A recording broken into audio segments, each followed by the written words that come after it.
Do you still have all the comics you had as a kid? Did you save those? Some of them.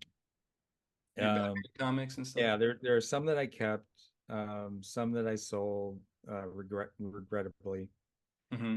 But I have a friend, childhood friend, who not too long ago said, "Hey, remember when you sold me all those Marvel comics for $20 when you were like 18?" And that was when I started dating, Hmm. started dating my wife. So I was like, "Oh, I need money to, go out to the movies or whatever." And apparently I sold a bunch of comics and he kept them all these years. And he said, "I want to sell them. I'll sell them back to you for $20. Whoa! I'll sell them to you for what you paid." Were there good stuff? And Was there good stuff in there, or was oh my God. So I went over to his house. He had them in a plastic garbage bag, oh my God. and they no bags and boards or anything like that. And at one point his son had kind of temporarily inherited them. So, so some of them were, dog-eared. Some of them were in great shape though. Hmm. And so I'm going through them and, I'm like, wow, that's a good one. That's great. Look at that one. And then suddenly it's like, that's Hulk 181. Jeez. And then it's like, there's another copy. There's two copies of Hulk 181. And I stopped and I said, Tony, we have to talk because there's some stuff in here. Like I cannot in good conscience pay you $20 for this. So, um, I don't know what you want to, I don't know if you want to keep collecting comics. Obviously you don't because you want to give these to me, but you need to make some money off of this because you Hmm. saved these for all these years. So I took, he had like Hulk 180, 181, and 182, which are all, high value, Hmm. two copies of each one. And I said, let me get these graded and, um, then I'll try to sell them for you. And, Wow.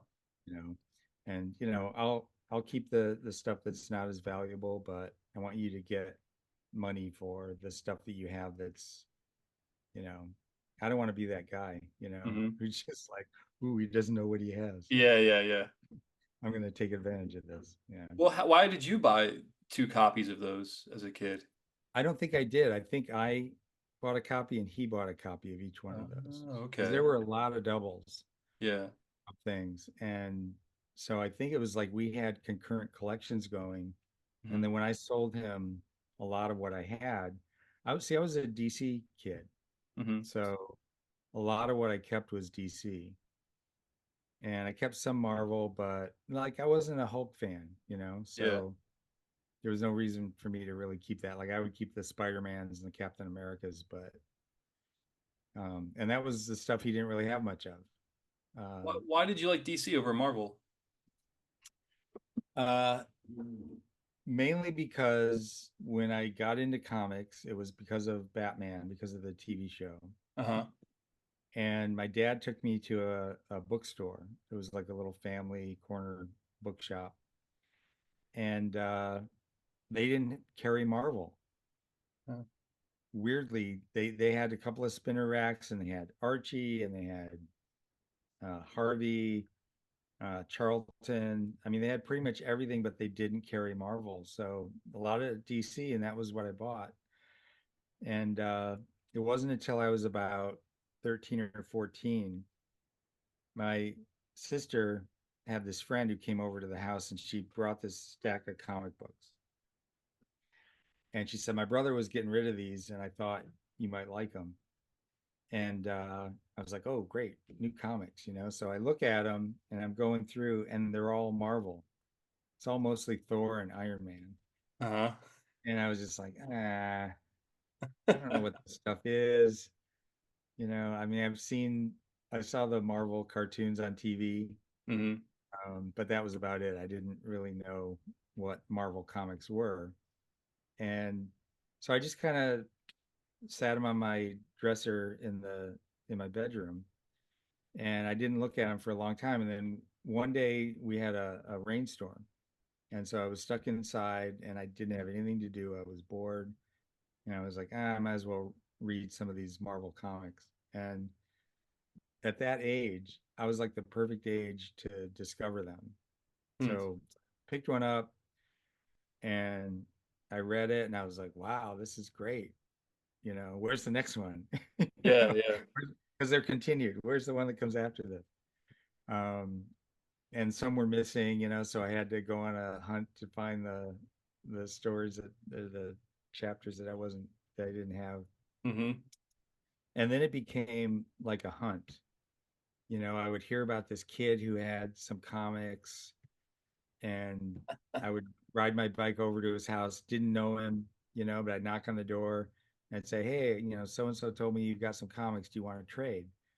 And I would trade him stuff that I had for stuff he wanted of mine. And then I had a friend, Bob Fernandez, who his father bought him every Marvel comic Hmm. from Fantastic Four #1 all the way up to this would have been like the early 70s. Oh my God. And he would just bring them home, you know, from work. He would stop off every week and he'd buy his son comics and bring them home. So down in his basement, he had this shelf with stacks of very neatly organized. These are all the Spider-Mans. These are all the Fantastic Four, all the Daredevils. And he was bored with comics, but he was really into Warner Brothers animation. Mhm. And so I was, you know, developing as an artist, and blacklight posters were really popular at the time. So he would say, "Can you do me get some poster board and some fluorescent paint? Do me a poster of Roadrunner." Hmm. And I go, "Yeah, sure." So I would do this big, you know, Roadrunner or Bugs Bunny or whatever. And every time I did one, he would give me a stack of comics as payment. Yeah. So I developed this Marvel collection. He wouldn't give me Fantastic Fours because he said my dad really likes those and he likes Sergeant Fury. Okay. He said if I trade those, my dad will kill me. But like I got all his Spider-Mans, and I think by then like he didn't have #1, and so there were holes, you know. But Yeah. I remember having #5, #12, a lot of the early ones. Daredevil I had like from 2 all the way up. Wow. Are Um, these are some of the comics that would have been in that trash bag? some of them, Hmm. but some of them over time I had traded or sold. Um, I see you more as like a DC, like you've done stuff for DC, like Bizarro comics and stuff like that. Seems. yeah, I actually ghosted the cover to that, Oh yeah. the hardcover for Matt. Yeah, I think somebody decided, you know, if we can get Matt Groening to do a cover, obviously you know, he's kind of one of the godfathers of the indie comics movement. Mhm. Um, so they called me. You know, they didn't have any way of getting to Matt, but Mhm. you know, anybody can get me on the phone. Yeah, yeah. Here we are. So I think it was Joey Cavallari and Charlie Kochman Mm. were editing that, and so they called me up and they said, "Hey, do you think you could talk to Matt about doing the cover to this Bizarro Comics hardcover that we're doing?" And I said, "Yeah, sure. I'll run it by him, see if he's interested." So I did, and he said, "Yeah, that would be great. I'd love to do that." So I told them yes. So they, you know, they started soliciting it, you know, covered by Matt Groening and all that. And so I started sort of facilitating, and I would go up to Matt's office and say, "So, you know, Charlie called and they're wondering about the cover. So, you know, can I give him an ETA?" And he goes, "Yeah, yeah. You know what? I'm super busy right now. Um, so could you just do some ideas? You know, like just give me some thumbnails, Hmm. and then I'll take it from there." And I said, "Okay, no problem." So I did like 3 thumbnail sketches, just ideas for what it could be, and he liked them all. And he said, "These are all great. Let's go with this one where Bizarro Superman is blowing bubbles from Yeah. a square pipe, and all the Justice League members are trapped in the cube bubbles. I said, okay, um, take it and run with it, you know? Yeah. So a couple of weeks goes by. I get a call from one of the editors, and I have to go into Matt's office again. Hey, they're wondering about that cover, you know, do you have it done? And you know, he was so tied up with the show, and I think maybe even Futurama by then. So Right. working on two shows.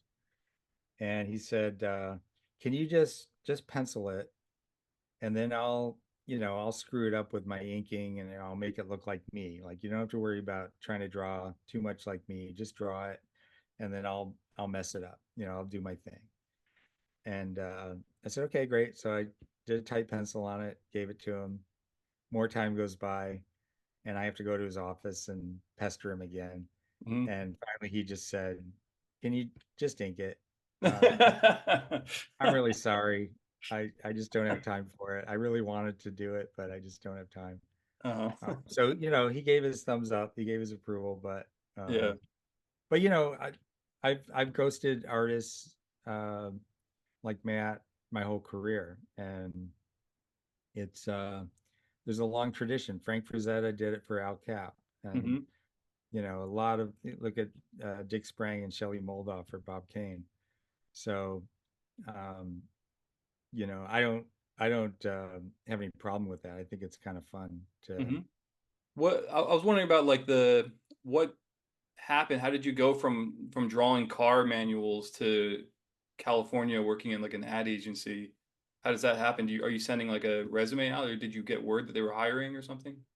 No, uh so I was working at this place in Detroit. It was the only work I could get out of art school, but um, you know, not what I wanted to do. I wanted to, well, originally, like halfway through art school, I wanted to be a comic artist, but Hmm. halfway through, I had a class, airbrush illustration.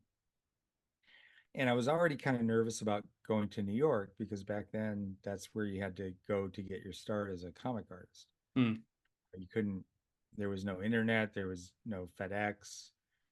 So you had to actually live there. And there weren't really, other than maybe Western Publishing Hmm. in Los Angeles, there weren't really publishing companies outside of New York. So I was nervous about that. I grew up with this idea that New York was really crime ridden and dangerous, and I didn't think I would survive. So when I discovered airbrush, I kind of glommed onto that, and I thought, oh, I love this look, I love this style. It was all very heavily influenced by artists who were working out in Los Angeles doing movie posters and record album covers. Mm. And I thought that's something I could enjoy. So I sort of put the comic book dream aside. And while I was doing the technical illustration, I was working in the evenings and on weekends on my portfolio. So just doing pieces that were sort of designed to get me work in that area. And then one week I had vacation coming and I just took a week. I booked a bunch of appointments by phone. Um, there was a book called The Black Book, which had lists and ads of all the illustration studios, ad agencies pretty much in the country. Huh. So I went to the California section and I found all these places in Hollywood and Los Angeles. And I just called and said, I'm going to be in LA the week of whatever, Hmm. and I'd like to book an appointment. And so I had appointments every day, and I just brought my portfolio and showed it around. The thing that I wasn't prepared for is in Detroit, the model was as an illustrator, you get a studio job. Hmm. And so you're on staff, you get a salary, and you're just doing whatever illustration comes across your desk. And in LA, it's all freelance. Oh. So agencies and studios, they would hire art directors and account executives and all that, but the illustrators were almost exclusively freelance. Hmm. So every place I went, I would show my portfolio and they would say, well, we think we could use you. So give us your contact information. And then if something comes in, we'll call you in. And I was like, Well, if you call me in, I'm gonna have to get on an airplane. And, you know, I don't know how this is gonna work because I live in Michigan. Uh-huh. And what I'm really looking for is a way to live here in LA and have a regular job. And the answer was always no, we don't really do that. But I went to this one place, BD Fox Advertising, and they saw enough in my portfolio that they said, if you can do sketches like comps and rough sketches, it looks like you can handle an airbrush, so you can probably do retouching. Hmm. We could probably use you. So go back home, do a bunch of sketches of movie poster ideas, and then send them in, and then we'll see. So I did that, and then I got a call one day, and they said, "Can you be out here tomorrow because we just got in a ton of work, and we Wow. could really use somebody in house." And I said, "Well, I don't think I can get there by tomorrow, but how about the day after?" And they said, "Okay, good enough." So that's what I did, and I was out there on a 1 month trial, Hmm. and after 2 weeks, the boss took me out to lunch, and he said, "It's working for us, so if it's working for you, call your wife and load up the truck and move to Beverly." And how old were you at the time? Um, let's see, I would have been uh 24. God. And you're just doing like a like kind of cheap horror movie posters at this place? What I did was I worked on a lot of big movies, Hmm. but only in the preliminary phase. Okay. So we would, like we had movies like Prizzi's Honor with Jack Nicholson, and E.T. was one that was done before I got there. Halloween, Wow.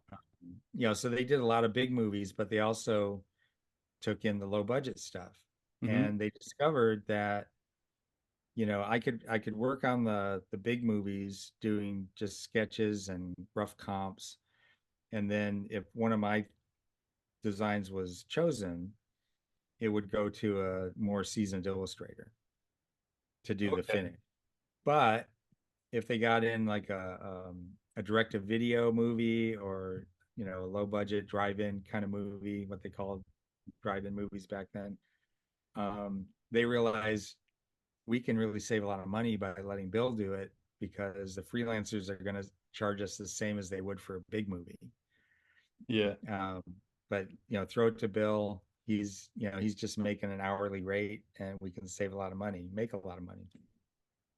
So yeah, I ended up doing low budget horror movies and teen sex comedies, and um, all kinds of stuff. Just the bottom of the barrel. Something like this. Can you see this? Yes. All right. So what would be the process for something like this? Are you do you just do the sketch for it and then other somebody else takes over? Or are you Uh, actually you drew all of that and then colored it? yeah. Well, usually an art director at Disney would do a rough thumbnail. Okay. They would send it over to us, and then I would start penciling from that, and then it would go back to Disney, and they would. I could get pretty close back then with the models, Hmm. but I was not a Disney artist. I was not an animator. Hmm. So I remember, like, for this one, I think a lot of my, I think the work on the background characters is pretty much my penciling. Yeah. But for the two Mickey figures, they had an animator draw over what I had done and then send it back to me, and then I went to the illustration from there. So I started painting from that. So that's all airbrush? Yeah, so it's all airbrush. There's actually no penciling on the board at Wow. all. All the acetate friskets were cut from a blow up of the final pencil art that was approved, and then we would use registration marks on the edges and put down a piece of acetate, register it, put it down over the Xerox blow up of the Hmm. pencil drawing. These were done big. These were done like 30 by 40. Oh my God. Yeah, huge. So And yeah. so I would start cutting all the friskets from that, and it was this complicated system of flaps over flaps to get all the shapes that I had to spray against. Um, so I would do all the red, and then I would take that master acetate off, and I'd put on another one that would be all the green.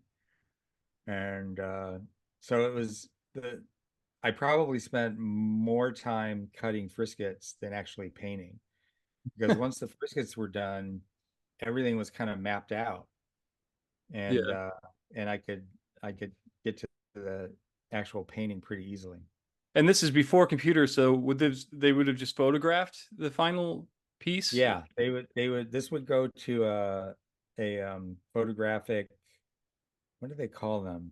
Um, they had a name for these services that would photograph artwork. They would put it on a vertical bed Hmm. that was, there was like a camera and kind of Oh, I a thing see.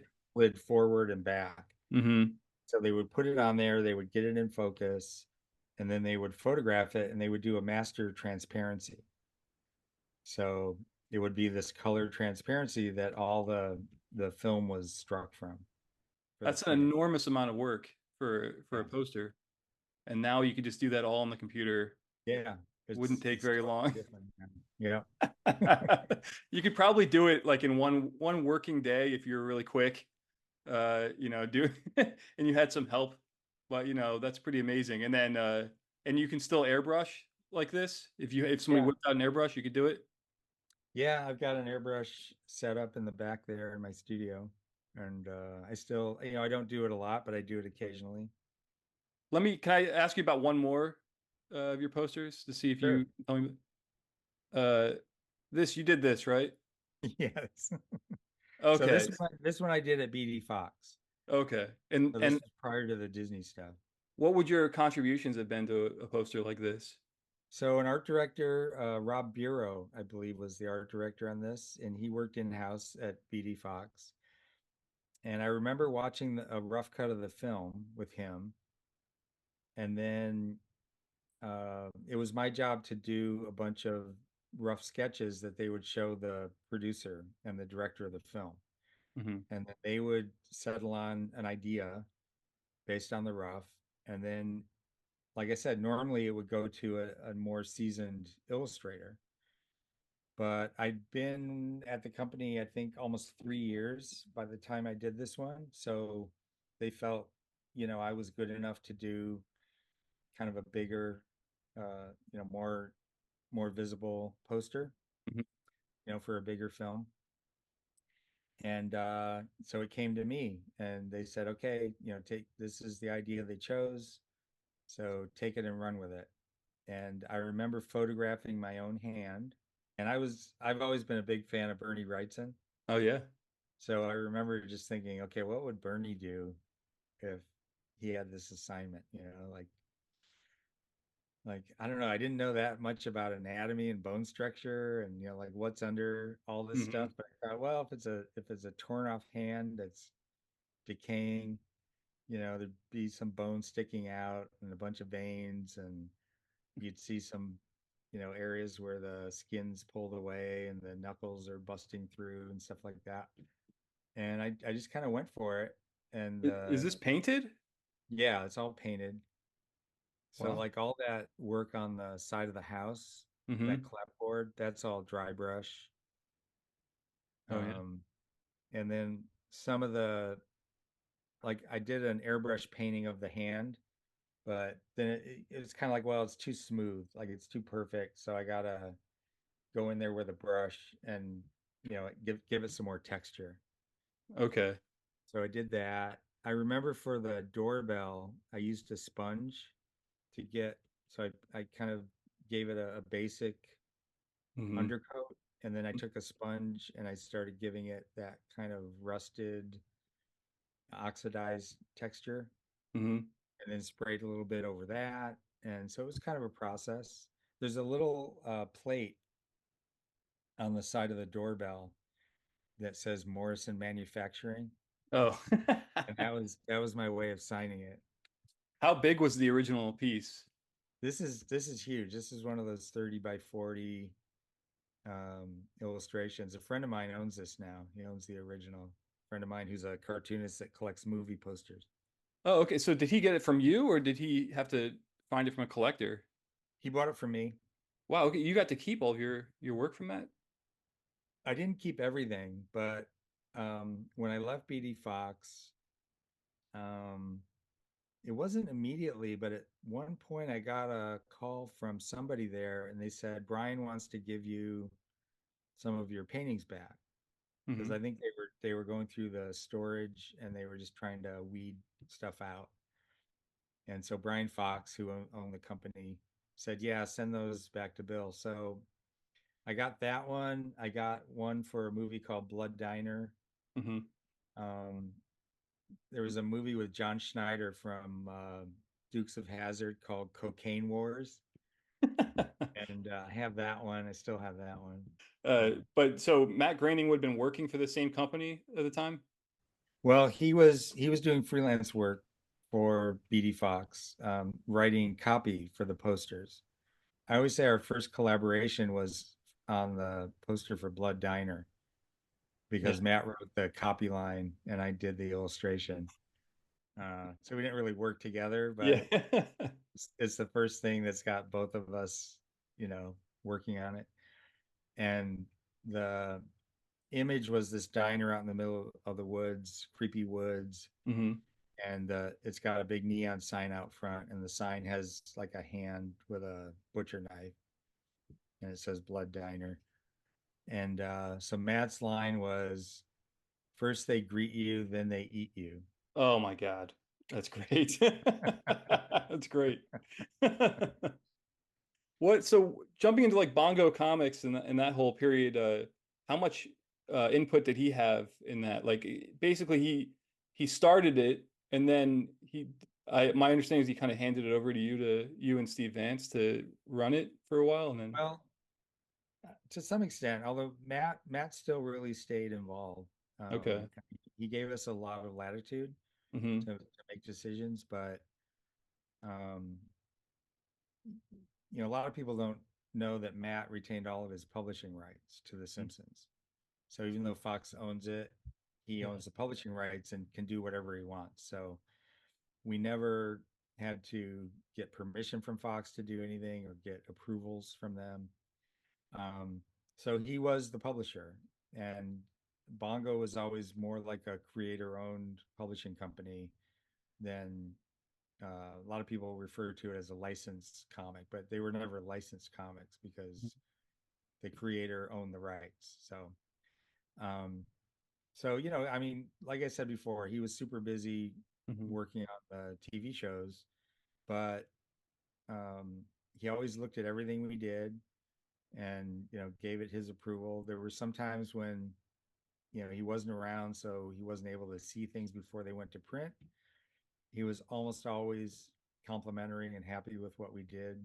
There Okay. were a couple of times, maybe two or three times, he came down to my office, Hmm. with the latest issue in his hand, and he was like, he would always go, "This is really great. You did a great job. One thing, don't ever do this again." Oh, and that would have Whatever it been was. Like I did a cover that had a ad for Duff Beer, hmm. and Homer becomes the Duff Beer mascot. And this was before they created Duff Man. Yeah. So Homer's like he's on this poster, and he's dancing with these two women in bikinis on the beach. And Marge is standing in front of the poster in front of Bart, and she's got like her hand over his eyes, so he can't see the shame of his Uh-huh. dad doing what he's doing. And I remember Matt just saying, you know, this is mostly fine, but a lot of kids buy our comics, so I don't want to like promote drinking on the covers. Okay. You know, we can have scenes that take place in Moe's bar. Hmm. That's fine, but on the covers, stay away from smoking, drinking, that kind of thing. How And it was many always like lesson learned. It was like, oh, okay, yeah, that's a good point. I didn't think of that. Okay, from now on, I'll never do that. how many like artists did you employ that were working on these comics? In the beginning, it was me, Steve Vance. Steve was writing everything or almost everything, um, and I was drawing most of it. And we had Phil Ortiz, who was one of the artists from the show Hmm. that we started working with him, and he ended up leaving the show and just doing comics exclusively. Um, we had a few inkers, like Tim Babington was one, Hmm. a couple of people, and then after the first year of Bongo, Steve and Cindy Vance left, and then I was crowned as editor in chief. Nice. And Bongo is not going anymore, right? Didn't it? Did it close down? Yeah, it closed in 2018. Okay. Um, so there was no parent company to Bongo. It was just you guys were running it No, yourselves, just it was just Matt Groening, Matt Groening Productions. and it had great Um, distribution, man. I would see those things like in, 7-Eleven or something. It'd be like yeah, that. Uh, yeah. I think if you're gonna start a indie comic company, have one of the biggest properties in the world yeah, I think that in helps. your yeah in your pocket.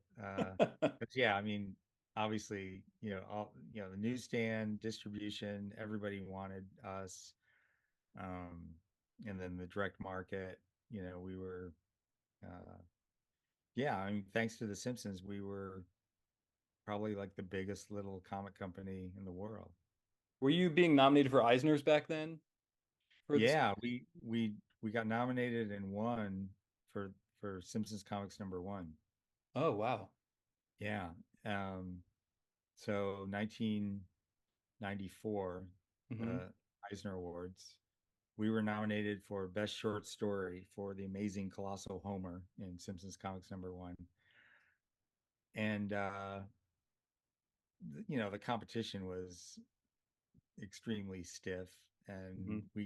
we were, I think back then at the Eisners, they didn't have like the round tables up front, Yeah. and they didn't have food. So it wasn't like you were going to eat and drink, and then, the publishers wouldn't sit up front.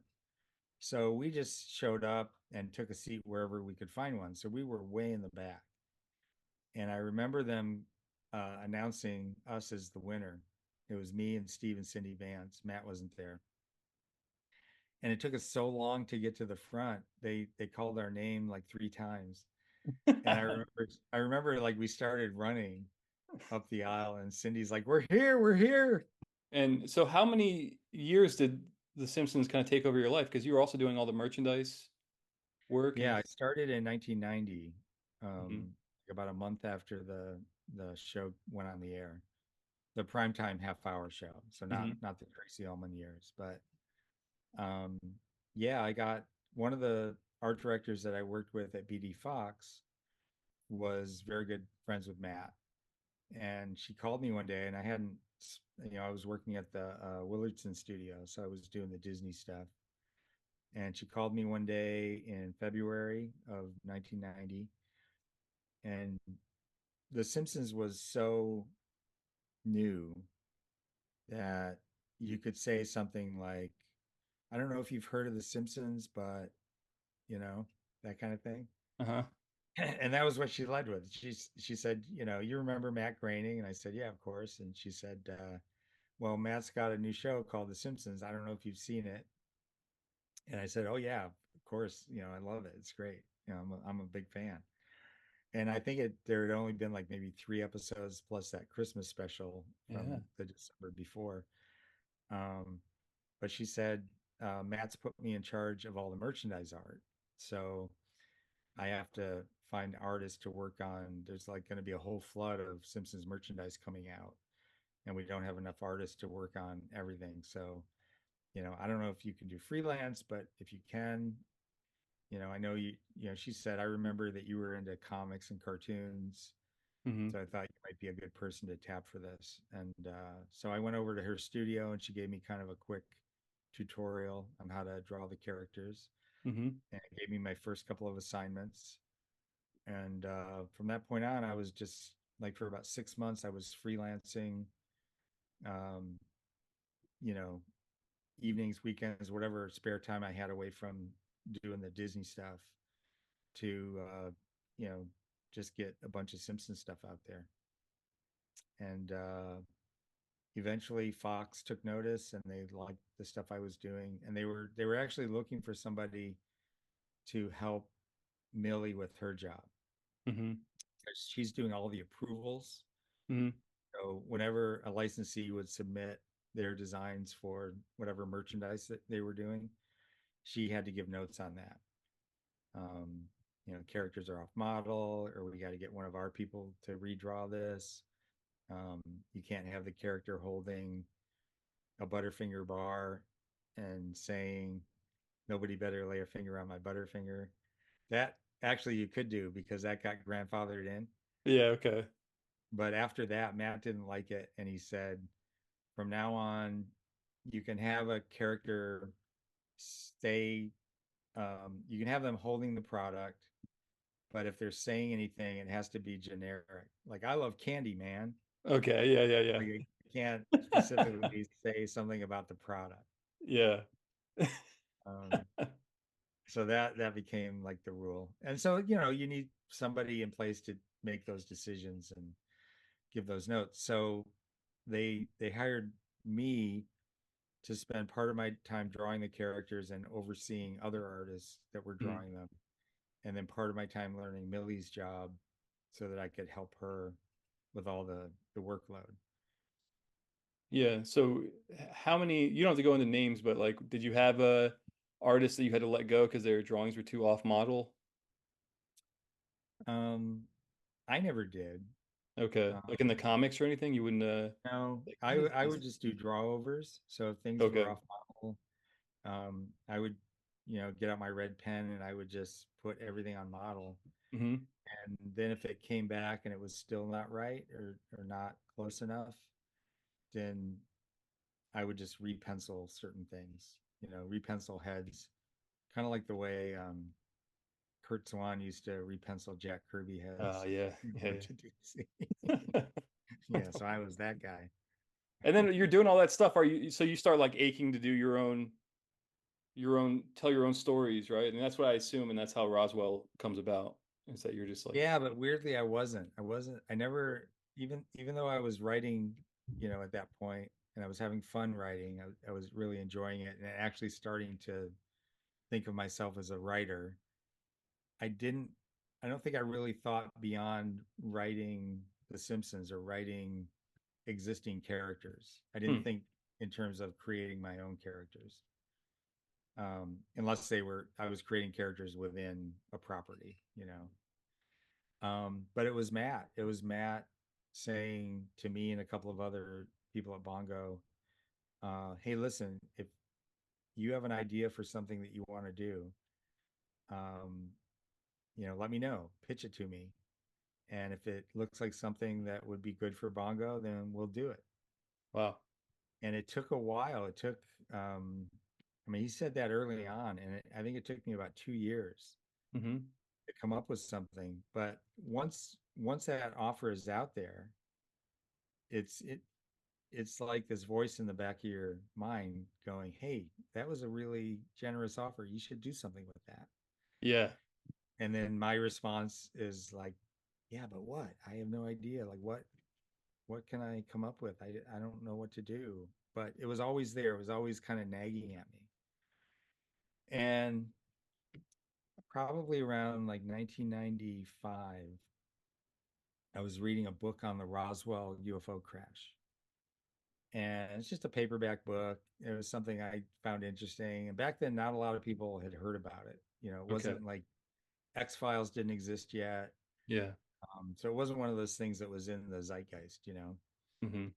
And so I read this book and I found it fascinating. And there was one point in the book where I think a nurse in the hospital in Roswell, um, they like an army truck came in, and she was one of the eyewitnesses that they interviewed, and she said in the back of this truck there were all these like body bags, and I saw one of them moving, Oh, and and it was partially open, and I could see there was like this weird creature inside, and it was alive. That chilled me. Like I was just like, whoa, because all throughout the book you hear about there's this crash and they recover the bodies of these aliens. This is the one eyewitness who said no, one of them was still alive, and that made me think, huh, what if, just what if that really did happen?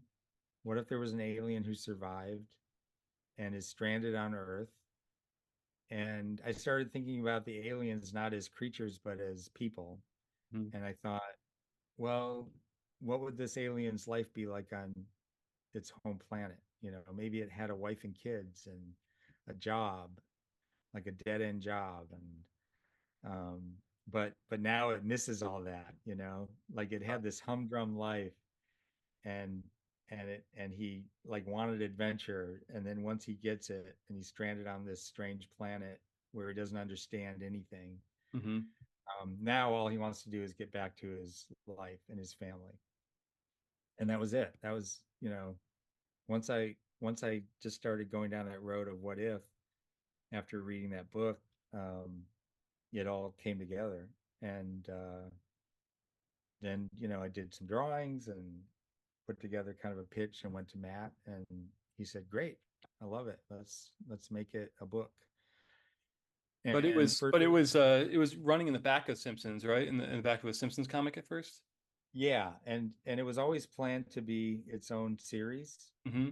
Matt said, you know, to give it some exposure before it comes out, let's do it as a backup feature.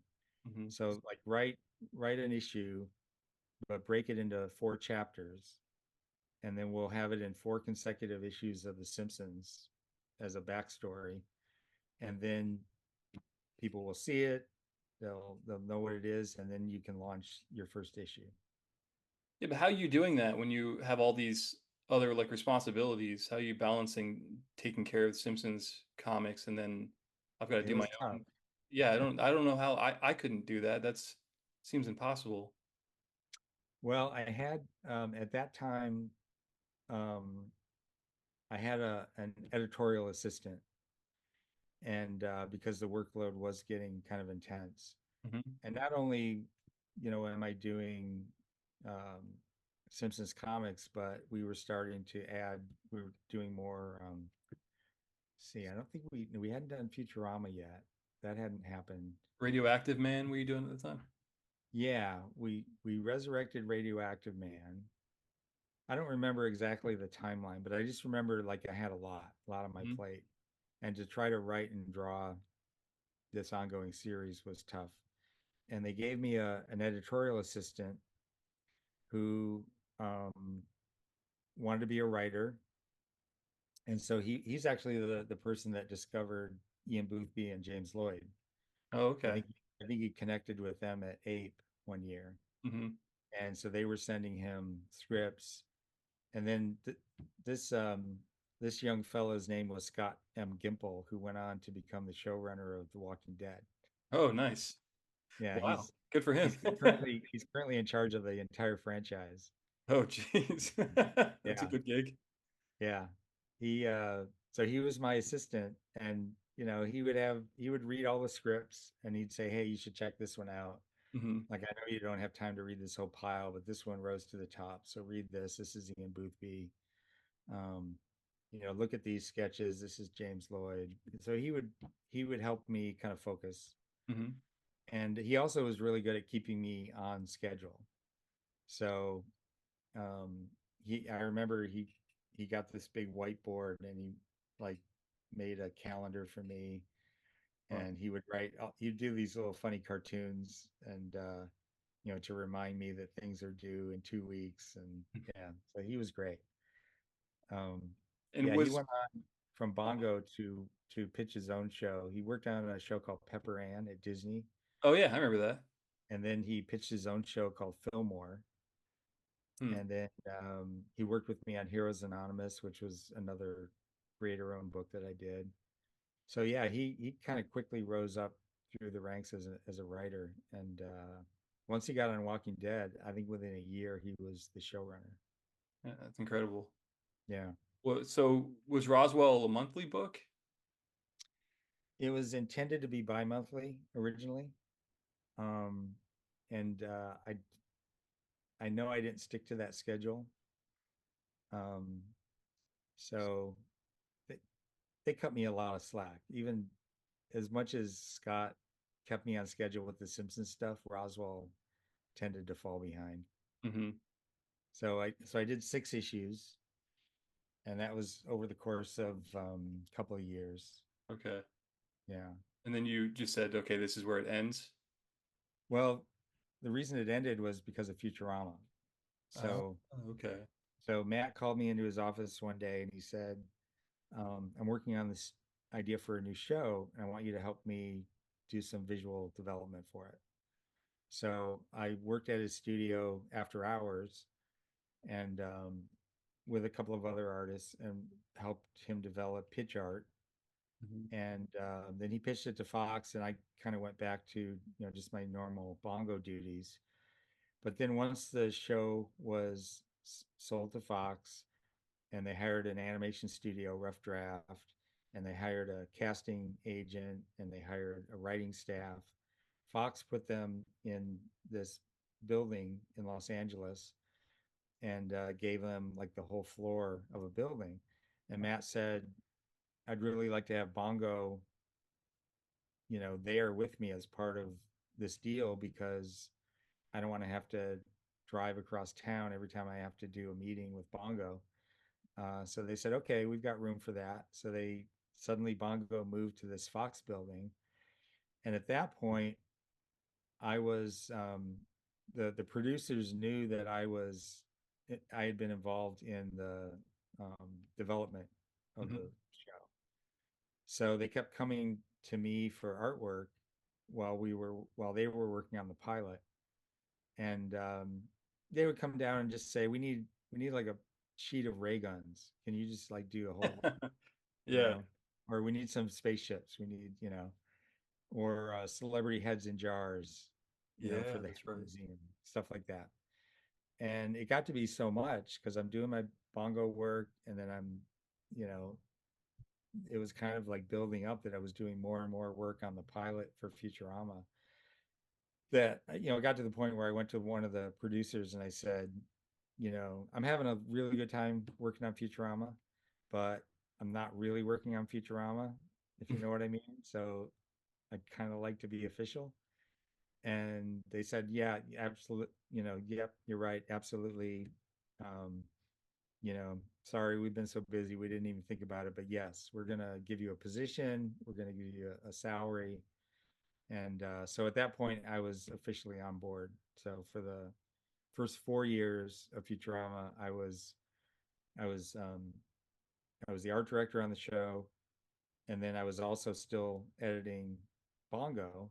Yeah. And in that time, we started a Futurama title. I think we started the Bart Simpson comic because we wanted a Simpsons comic that was more for all ages. Hmm. And I couldn't do Roswell at that point. It was just like, it's just too much. So Were you thinking like, oh, I guess gotta get back to Roswell someday? Like, yes, every day since then.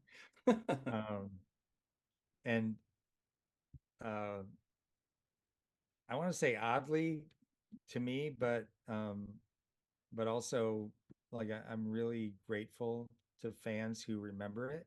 Hmm. But oddly, it seems like every convention I go to, every store signing I do, there seems to always be at least one person who asks me, when is Roswell coming back? Uh, And so over the years, that's been a constant thing. And so I've always thought, yeah, someday I have to do that. I've got to bring it back. But you go from one thing to the next, and then I was the editor of Mad, and that was intense. mhm. And I just never had time to really do it until now. And for the collection, it came out in French first, right? No, there was a German edition Okay. that had the complete um, 6 issues. Hmm. And we did a trade paperback that only had the first 3 issues plus the 4-part preview that was in Simpsons comics. So it's never been collected in English completely. Hmm. And I also did a couple of stories for indie publications Hmm. that were outside of Bongo, and those have never been collected anywhere since the original publication of those. So that the book that you guys are putting together is a collect. It has everything in it. It's the Yeah, complete Roswell in right. English. That's great, man. How Yeah, does that it's feel? Does that feel exciting. pretty good? Yeah, All this stuff together. it's very exciting. Yeah. And I'm hoping this will be successful. And then based on that, if it is, then that will allow me to come out with new stories.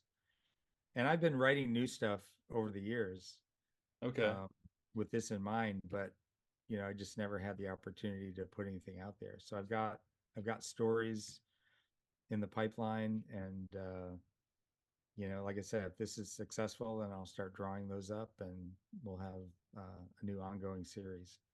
Man, I love that Dan DeCarlo book that you did for Fantagraphics in the early 2000s. Oh, thank you. I remember getting that. I lived in Denver, Colorado, and I would go to the library there, and they had a copy of it there, and I would just take it. I had like a long bus ride to my work at the time, and I would just be reading that book. And then I tried to buy a copy of it, and it's like $200 to get a copy of it. I was like, I can't afford this book. Like, I should have just taken it from the library. Like, even today, I'm like, damn. And I just saw that you guys are reprinting that with Fantagraphics. Yes, It's like, there's thank good God. news. Yeah, That's a great book. and thank you. Wow, I really appreciate that. It's actually an expanded edition, so it's got 64 pages of it's basically a gallery, like an art gallery Okay. of pinups, covers, like one pagers, things like that. So it's like a 64 additional page gallery of new stuff, I new can't old. But yeah, and it's all really good. There's some Humorama pinups, wait. Hmm. some great Archie covers and pinup pages, and yeah, it's a brand new cover that I hand colored from one of Dan's Humorama pieces. Uh, so kind of like the original cover, Yeah. but um, the original cover, I think this one's more successful. That's really exciting. Is it paperback? It'll be hardcover, and I don't know if they have plans to do a paperback as well. But Man, that's great news. yeah, And then I you, don't know the price point, but it won't be $200. yeah, right. Real quick, let me direct you to my new self-publishing imprint, Envious Editions. There's a link in the description here for my big cartel. I self-publish my own stories for art's sake. Boring, Lizard Laughed, Blammo, my Eisner-nominated Ignatz-winning comic book series, started in 2007. Very legendary. You can get your own copies of any of these comics directly from me.